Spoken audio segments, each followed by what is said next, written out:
Welcome बच्चों, आपका स्वागत है स्टडी विद सुशील में।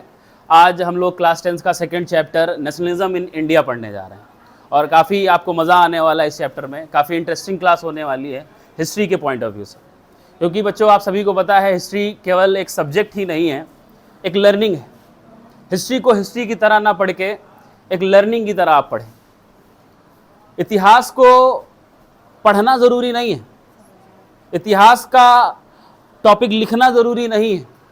इतिहास पढ़ के आपको एग्ज़ाम में टॉप करना और सोचो कि उससे नौकरी मिल जाए, उससे कुछ करना, वो अलग बात हो गई। लेकिन इतिहास को आप सीखो और जानो तो आपके भारत में क्या हुआ। आज अगर आप यहाँ महफूज बैठे हो तो किसकी वजह से बैठे हो? कि किन क्रांतिकारियों ने आपके देश के लिए जान दी, किन किन लोगों का बलिदान है। तो बच्चों आप सभी को जैसे पता है कि हमारा देश, भारत देश अंग्रेज़ों का गुलाम था। ब्रिटिश ईस्ट इंडिया कंपनी आती है हमारे देश में व्यापार करने के लिए, और व्यापार के ज़रिए धीरे धीरे वो अपने रूल्स बनाते हैं, कुछ नियम थोपते हैं हम लोगों पे, क्योंकि most of the population Bharat की पढ़ी लिखी नहीं थी। तो वो धीरे धीरे उन लोगों ने क्या किया, भारत पे कब्जा करना शुरू किया। और वो कब्जा उन्होंने शुरू किया रेगुलेटिंग एक्ट के माध्यम से। वो नए नए नियम बनाते थे और बोलते थे, भारत के किसानों को दिखाते थे, ये देखो ये नियम मैंने आपके लिए बनाए हैं, आपकी सुविधा के लिए बनाए हैं, अगर आप इस पे साइन कर देते हैं तो हम आपको ये देंगे। जैसे कहते नहीं झूठे वादे, वो सारे चीज़ें करने लगे अंग्रेज। अच्छा, भारत के लोग पढ़े लिखे थे नहीं, वो इंग्लिश में पूरा डॉक्यूमेंट आता था, बोलते थे इस पर साइन कर दो, तो उन्होंने साइन कर दिया। अब उनको क्या पता था, वो उनके उद्धार के लिए नियम नहीं थे, उनकी विपत्ति के लिए वो नियम थे, कि वो नियम पे साइन करके वो खुद ही उसमें फंस जाएंगे।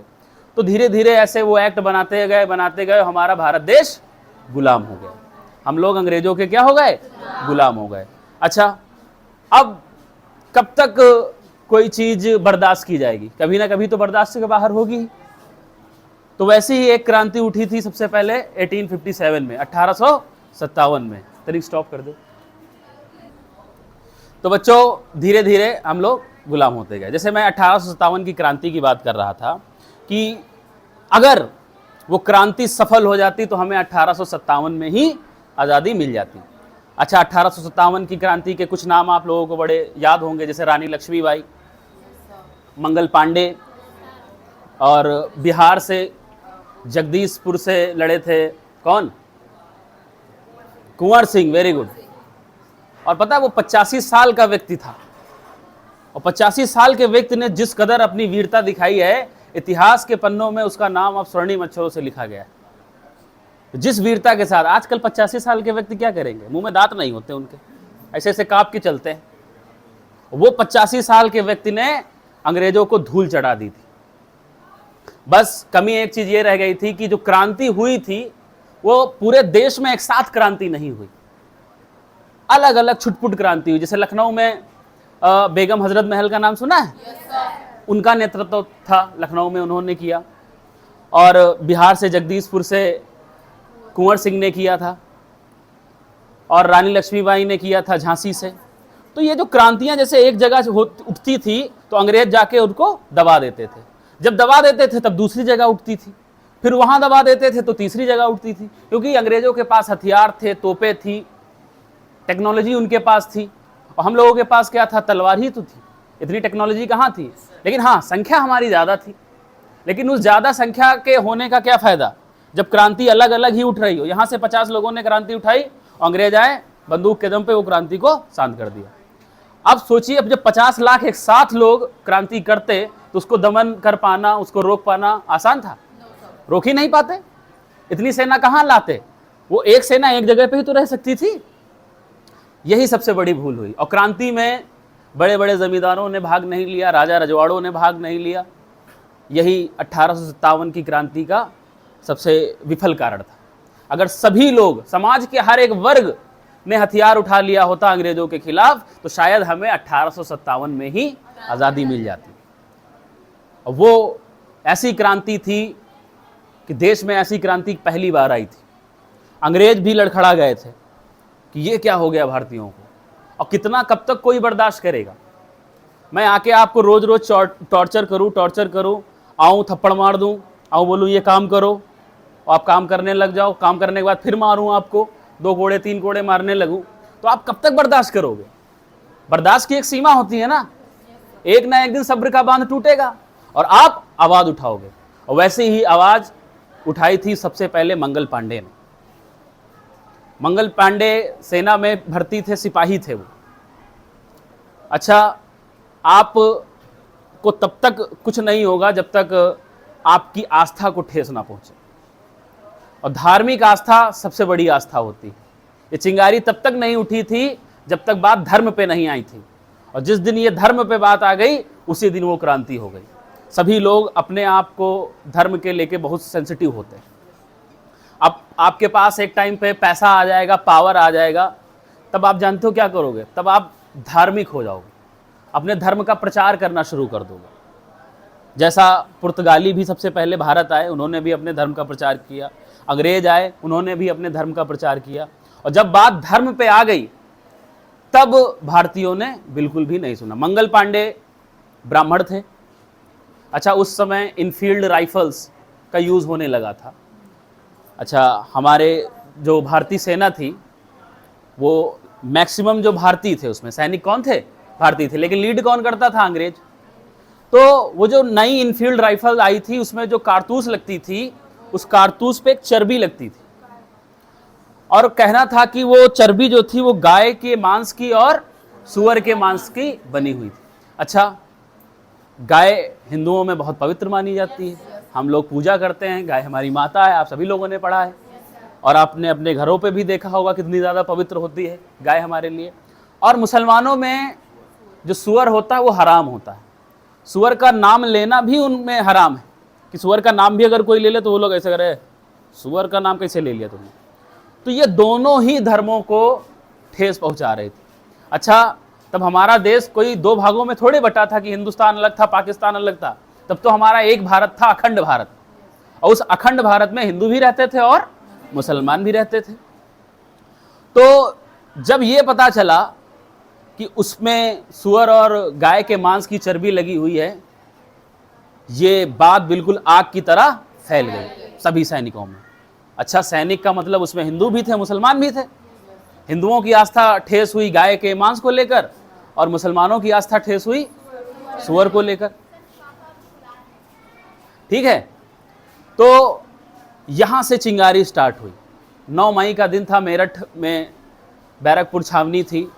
मंगल पांडे को जैसे ही ये पता चला, उन्होंने बंदूक निकाली और एक अंग्रेज सेनापति पर वो बंदूक दाग दी।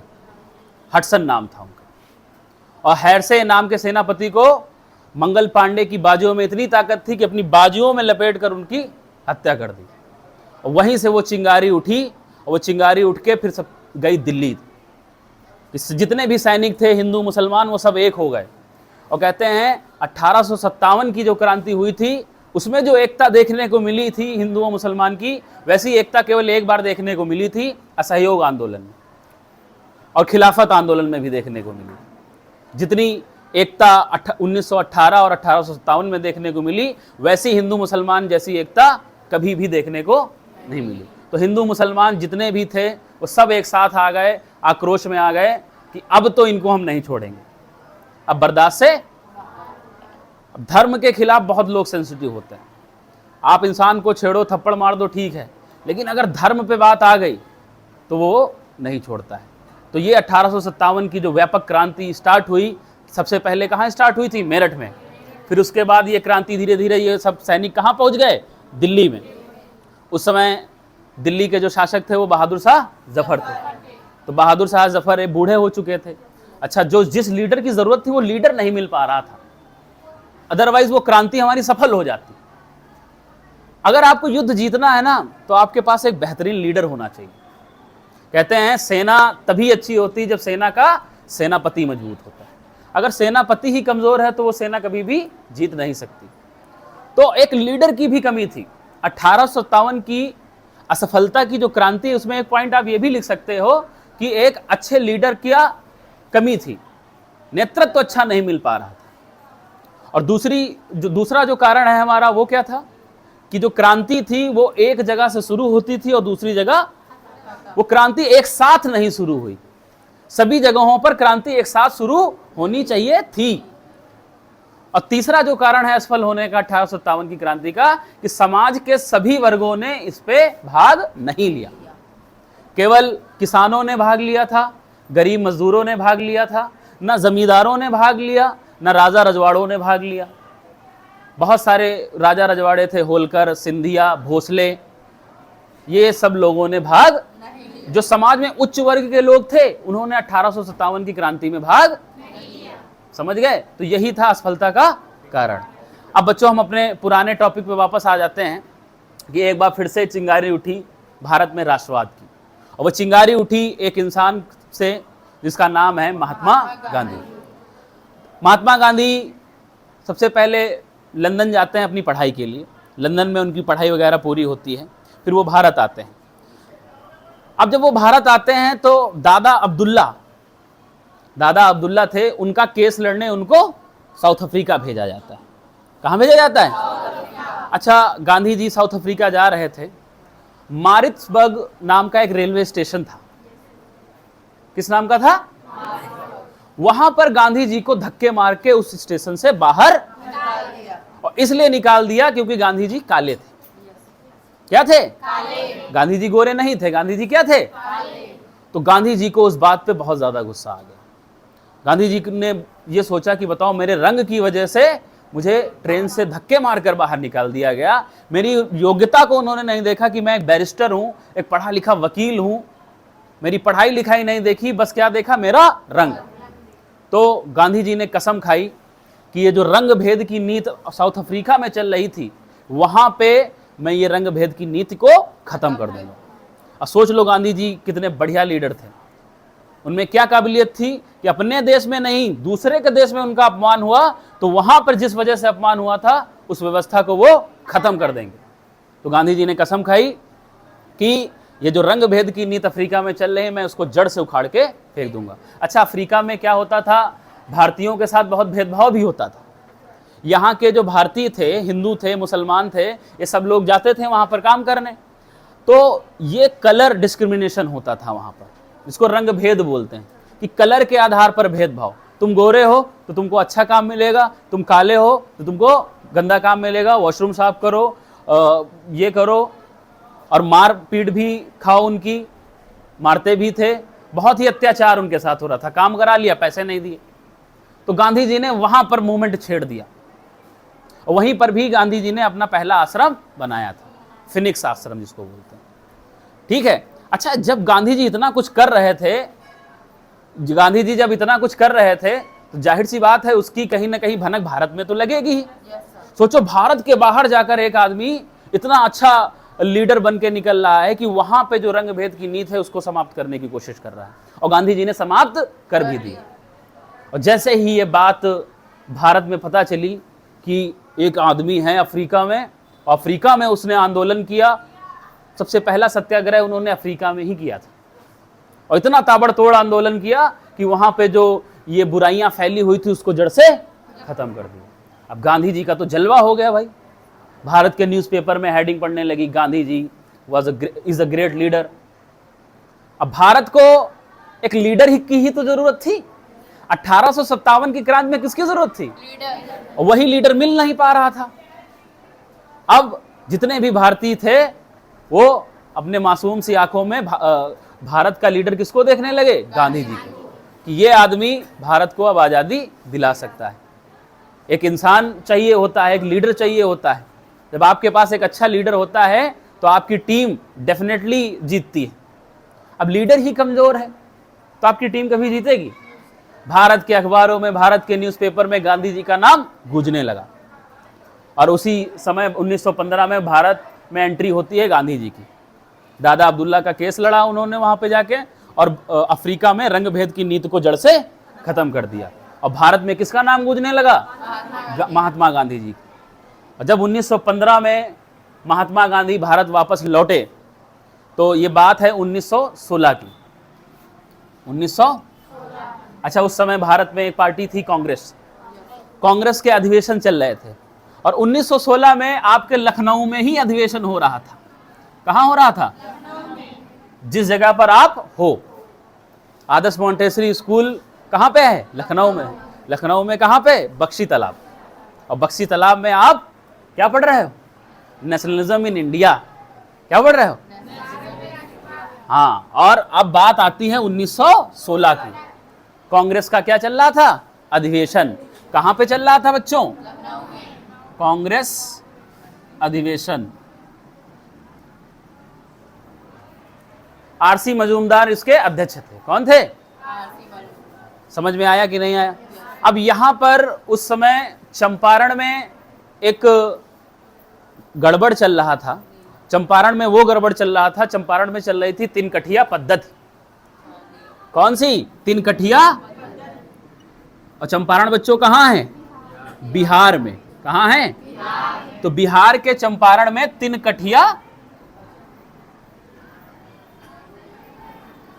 पद्धति। सही लिखा है पद्धति? गलत लिखा है। हिंदी भी नहीं आती तुमको। क्या चल रही थी? तीन कठिया। अच्छा, बहुत लोगों को पता ही नहीं होगा तीन कठिया पद्धति क्या है। 3/20 भाग पर नील की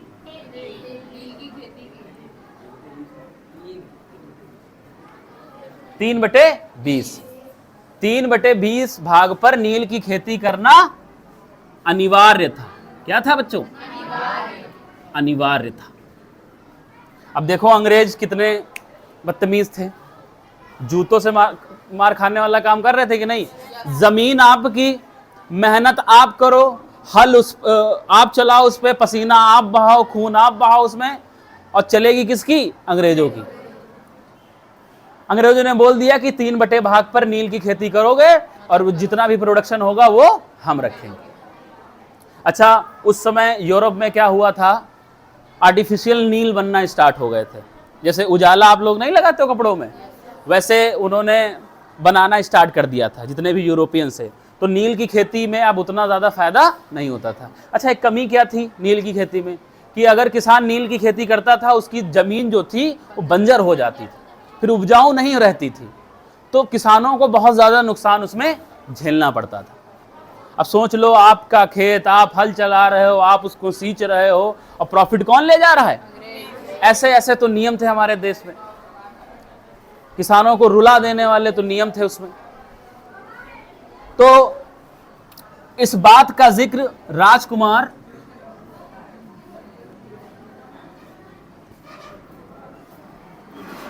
शुक्ल, ये जो समस्या थी बिहार के चंपारण में तिनकटिया पद्धति, उसका जिक्र राजकुमार शुक्ल जाते हैं कहां? लखनऊ। 1916 में कहां जाते हैं? जहां पे कांग्रेस का अधिवेशन चल रहा था, जहां पर गांधी जी आए हुए थे। तो राजकुमार शुक्ल ने कहा कि भैया गांधी जी को बताओ चल के, क्योंकि इस समस्या का समाधान कोई कर सकता है तो कौन कर सकता है? क्योंकि जो इंसान अफ्रीका में जाकर वहां आंदोलन छेड़ सकता है और वहां जीत सकता है, वो इंसान भारत में भी तो आंदोलन कर सकता है। तो गांधी जी में लीडर दिखने लगा बिहार के लोगों को। तो राजकुमार शुक्ल 1916 में लखनऊ जाते हैं और लखनऊ में कांग्रेस का अधिवेशन चलता है। वहां पर जाकर तिनकटिया पद्धति के बारे में राजकुमार शुक्ल किसको बताते हैं? गांधी जी को। कहते हैं गांधी जी बहुत परेशान हैं, हमारे जो किसान हैं वो खून के आंसू समझ लीजिए रो रहे हैं, अब इसका समस्या का समाधान गांधी जी आप ही निकालिए। तो गांधी जी तुरंत लखनऊ से कहां रवाना हो जाते हैं? बिहार के चंपारण में। अब जरा सोच के देखिए, बिहार के चंपारण में वो गए और अंग्रेजों से उन्होंने बातचीत की, सत्याग्रह आंदोलन स्टार्ट किया और तिनकटिया पद्धति को भी समाप्त कर दिया। अब सोचो जरा, तिनकटिया पद्धति जब समाप्त हो गई तो गांधी जी का जलवा और पूरे देश में लोकप्रियता उनकी बढ़ गई कि अरे गांधी जी आ गए और तिनकटिया पद्धति समाप्त कर दी। और उसी समय एक तो तिनकटिया पद्धति उन्होंने समाप्त की तो और लोकप्रियता बढ़ गई। तो गांधी जी के जो लोग थे, भारत के जो लोग थे, वो गांधी जी को अपना लीडर मानने लगे। अब यहां से गांधी जी की लोकप्रियता और बढ़ गई। अब बात आती है 1918 की। बात आती है 1918 से पहले भी एक आंदोलन और गांधी जी ने कर दिया 1917 में। कहां? खेड़ा सत्याग्रह। कहां? गुजरात में पड़ता है खेड़ा। कहां पड़ता है बच्चों? अच्छा, गुजरात के खेड़ा में क्या हो रहा था? फसल बर्बाद हो रही थी। क्या हो रही थी? और अंग्रेजों ने क्या किया था? टैक्स लगा के रखा था कि फसल आएगी, इतना पैसा हमें तुम दे दो। तो दूसरा आंदोलन जो सबसे सफल आंदोलन किया गांधी जी ने, वो खेड़ा आंदोलन गुजरात में। कहां किया था? वहां पर भी जाके गांधी जी ने वो टैक्स वाला सिस्टम खत्म कर दिया। अब बात आता है 1918, अहमदाबाद मिल मजदूर आंदोलन। अब देख रहे हो गांधी जी का जलवा, गांधी जी का जलवा देख रहे हो। सबसे पहले चंपारण आंदोलन उन्होंने जीता, फिर उसके बाद कौन सा आंदोलन जीता? खेड़ा आंदोलन जीता। अब 1918 में आ गया था अहमदाबाद मिल मजदूर आंदोलन। अहमदाबाद मिल मजदूर आंदोलन बहुत ही ज़्यादा इंपॉर्टेंट है क्योंकि मजदूरों का उनका साथ मिला। अच्छा, उस समय भारत देश में 1918 का समय था, प्लेग की बीमारी फैली हुई थी। किसकी बीमारी फैली हुई थी? और प्लेग की बीमारी की वजह से जो मजदूर थे वो 100% बोनस का मांग कर रहे थे, क्योंकि उस पे भी वो टैक्स लगाते थे, उनकी इनकम पे भी टैक्स लगाते थे अंग्रेज लोग। तो जितने भी मजदूर थे उन्होंने बोला कि हमें 100% बोनस दिया जाए, क्योंकि बीमारी फैली है, ये बीमार हो गए, घर पे बैठ गए। तो घर पे जब बैठ जाओगे तो आपको मजदूरी मिलेगी? मिलेगी नहीं। तो ये आंदोलन भी गांधी जी ने क्या किया? जीत लिया। गांधी जी विन। अब जरा सोच के देखो गांधी जी का जलवा क्या था। बंद करो। तो बच्चों, आपने देखा गांधी जी का जलवा। किसका जलवा देखा? गांधी जी का। और गांधी जी के जलवे की शुरुआत होती है 1915 से। 1915 में गांधी जी आते हैं, 1916 में कांग्रेस का अधिवेशन होता है और राजकुमार शुक्ल गांधी जी को अवगत कराते हैं किसके बारे में? तिनकठिया। और जो तिनकठिया पद्धति कहाँ चल रही थी? बिहार के चंपारण में। और बच्चों, ये आंदोलन सीधा सीधा पूछा जाता है कि चंपारण आंदोलन के बारे में बताइए, तो आप लोग बहुत अच्छे से समझ गए होंगे, आई होप। तिनकठिया पद्धति के बारे में कौन बताता है? राजकुमार शुक्ल जाते हैं लखनऊ और गांधी जी से बातचीत करते हैं और अवगत कराते हैं तिनकठिया पद्धति के बारे में कि अंग्रेज कितनी जाति कर रहे हैं। 3/20 भाग पर नील की खेती को अनिवार्य कर रहे थे। तो गांधी जी कहाँ जाते हैं? बिहार के चंपारण में, और आंदोलन करते हैं और तिनकठिया पद्धति को। और फिर उसके बाद गांधी जी खेड़ा जाते हैं और खेड़ा में भी वो आंदोलन जीतते हैं। फिर गांधी जी क्या करते हैं? 1918 अहमदाबाद मिल मजदूर आंदोलन, और वहाँ पर जो बोनस की मांग कर रहे थे उनको बोनस दिलवाते हैं। हालांकि 100% नहीं दिलवा पाते हैं, 30% दिलवाते हैं। कितना दिलवाते हैं? कुछ ना होने से कुछ होना ही बेहतर है।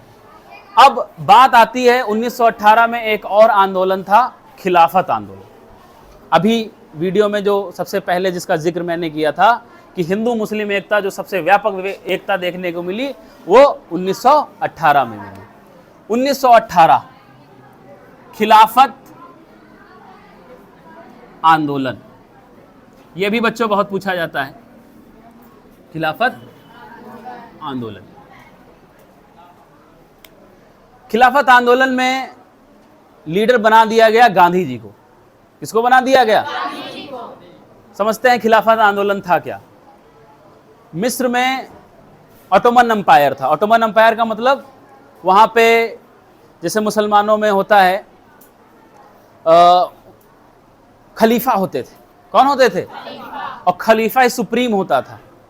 तो अब ये वहाँ पर खलीफा के पद को समाप्त कर दिया गया था। किसको समाप्त कर दिया था? तो जितने भी मुस्लिम कम्युनिटी के लोग थे वो उस सब चीज़ों से बहुत ही भड़के हुए थे, क्योंकि ब्रिटेन ने ही समाप्त किया था और अंग्रेज कहाँ राज कर रहे थे? भारत में ही राज कर रहे थे। तो भारत की मुसलमानों को भी इससे काफ़ी ज़्यादा ठेस पहुँची। तो एक दिमाग लगाया गया, क्यों ना इसका लीडर हम गांधी जी को बना दें। गांधी जी का लीडर बना देंगे तो जितने भी हिंदू हैं उनका भी हमें साथ मिलेगा। 1918 का खिलाफत ही आंदोलन ऐसा था कि रामनवमी के त्यौहार को हिंदू और मुसलमानों ने बहुत ही धूमधाम से मनाया। जो रामनवमी का जो त्यौहार होता है वो किसका होता है? हिंदुओं का होता है। और हिंदुओं के त्यौहार में मुसलमानों ने भी बढ़ चढ़कर हिस्सा लिया, रैली निकाला, जुलूस निकाला 1918 में। और इसका लीडर कौन था? महात्मा गांधी। तो खिलाफत आंदोलन जब छिड़ा तो ये बहुत ही व्यापक रूप में छिड़ा, और इस आंदोलन में हमें हिंदू मुस्लिम एकता सबसे प्रचंड रूप में देखने को मिली। बहुत बड़ा एग्जाम्पल था उस समय का। और खिलाफत मूवमेंट को भी जड़ से उखाड़ के किसने? फेंक नहीं दिया, जीत लिया। फेंक दिया बता रहे। खिलाफत आंदोलन चल रहा, उसको जीतेंगे कि फेंक देंगे?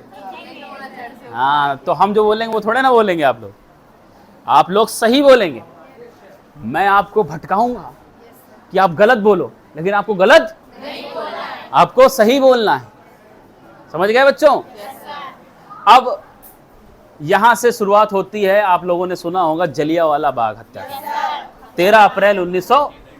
तो उसके पीछे की जरा मैं कहानी बता देता हूं। आपने सुना होगा जनरल डायर के बारे में, कि जनरल डायर ने आदेश दिया था। अब आपको मैं थोड़ा सा हिडन ट्रुथ बताता हूं 13 अप्रैल 1919 का। 13 अप्रैल 1919 जो नरसंहार हुआ था वो एक सोची समझी साजिश थी। सोची समझी साजिश थी, क्योंकि अंग्रेज, और उसकी साजिश यहीं से स्टार्ट होती है, खिलाफत मूवमेंट से। जरा स्टोरी को रिलेट करिएगा। जब रामनवमी के त्यौहार में हिंदू मुस्लिम एकता एक साथ देखने को मिली अंग्रेजों को, तो अंग्रेज थोड़ा भयभीत हो गए। अंग्रेज क्या हो गए? अब अंग्रेजों को लगने लगा कि अब फिर से एक आंदोलन उग्र रूप लेने जा रहा है, क्योंकि हिंदू मुसलमान पहली बार एक साथ हुए थे और इतने व्यापक रूप से एक साथ हुए थे। तो उसी समय अंग्रेजों ने क्या किया? 1919 में एक नियम निकाला जिसको रॉलेट एक्ट कहते हैं। क्या बोलते हैं बच्चों? 1919 रॉलेट एक्ट। अच्छा, रॉलेट एक्ट क्या था? रॉलेट एक्ट ये था कि जितना जो क्रांतिकारी उठ रहे हैं उनके खिलाफ एक नियम था कि बिना अपील, बिना दलील, बिना वकील उनको शक के आधार पर जेल में डाल दिया जाए। सबसे पहले 1919 अधिनियम उन्होंने पारित किया, और ये एक्ट उन्होंने पारित कर दिया, लागू कर दिया। अब जरा सोच के देखिए, मुझे केवल आप पर शक है, हम आपको उठा के जेल में डाल दें, और जेल में कब तक रख सकते हैं? अनिश्चित काल तक। जब तक हम चाहेंगे तब तक आप जेल में रहोगे।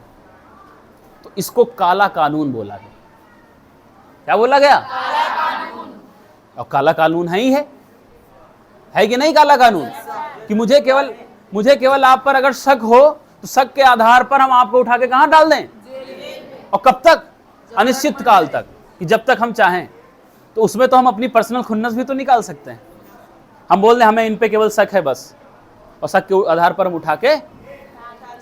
ये नियम क्रांतिकारी गतिविधियों को रोकने के लिए बनाया गया था। किसके लिए बनाया गया था? गतिविधियों को रोकने के लिए। Rowlatt act. और जरा सोच के देखिए कितना गंदा कानून था। जो शांति से भी जुलूस लेकर अपना जा रहे हैं, हम उनको भी शक के आधार पर क्या करें? गिरफ्तार कर लें। और गिरफ्तार कब तक कर लें? और यही वो नियम था जिसके खिलाफ बैसाखी का वो दिन था, जिसके खिलाफ जितने भी सरदार लोग थे, हमारे सरदार भाई, वो सभी लोग कहाँ इकट्ठा हुए थे? जलियांवाला बाग में। अच्छा, पता है इसके पीछे की मैं तुमको थोड़ा सा हिडन ट्रुथ बताऊं। ये पूरी एक साजिश रची गई थी। वो साजिश रची थी निर्दयी जनरल डायर ने। इतना गंदा आदमी था वो, इतना निर्दयी आदमी था। उसको पता है एक बीमारी थी, उसको एंगर इश्यूज थे, उसको गुस्सा बहुत आता था। उसके पीछे का कारण भी आप लोग सुन लें। जब जनरल डायर छोटा था, शिमला में पढ़ रहा था, तो उसके साथ कुछ भारतीय बच्चे भी पढ़ते थे। तो जनरल डायर हकलाता था। जनरल डायर क्या करता था? तो जितने भी भारतीय बच्चे थे उससे तफरी कर लेते थे, मजे ले लेते थे। वो जैसे ऐसे किया, वो हंस लिए, तुम दुगना लगान वसूल करोगे, ऐसे करके तफरी ले लेते थे। तो जनरल डायर को इस पे और खुन्नस आने लगी, वो भारतीयों से नफरत करने लगा, भारतीयों को अपना दुश्मन मानने लगा बचपन से ही। अच्छा, उसके पिताजी भी जर्नल थे, जर्नल के पद पे थे, तो वो देखता था कि उसके पिताजी भारतीयों पर कितना अत्याचार करते थे, बेइज्जती करते थे, तो इस चीज़ का भी उसको गुस्सा आता था। तो उसका एंगर और बढ़ गया धीरे धीरे भारतीयों की तरफ से, और वो सेना में भर्ती हो गया। कौन? General Dyer. और देखो, दो थे, कंफ्यूज मत होना, एक था जनरल आर डायर, एक था ओ डायर। समझ में आया? ठीक है। फिर धीरे धीरे उसका गुस्सा चरम पे बढ़ता गया। अच्छा, अब उसके पास पावर आ गई थी। किसकी पावर आ गई थी? जनरल की। अब उसके एक आदेश पे गोलियां चलेंगी। अब उसने वो पूरी एक साजिश रची, और पता है वो कितना निर्दयी था? वो जलियांवाला बाग में तोप लेकर जाना चाह रहा था। वो तो चाह रहा था हम तोप से उड़ा दें इनको। किससे उड़ा दें? तोप से। और रास्ता एक सकरा सा रास्ता था, छोटा सा रास्ता था, एक ही गली थी, उसमें तोप नहीं जा सकी।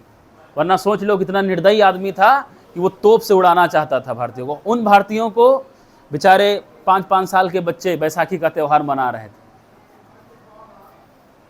16-16 साल की लड़कियां बैसाखी का त्यौहार मनाने गई थी। और बताया उसने क्या? कि ये सब आतंकवादी हैं।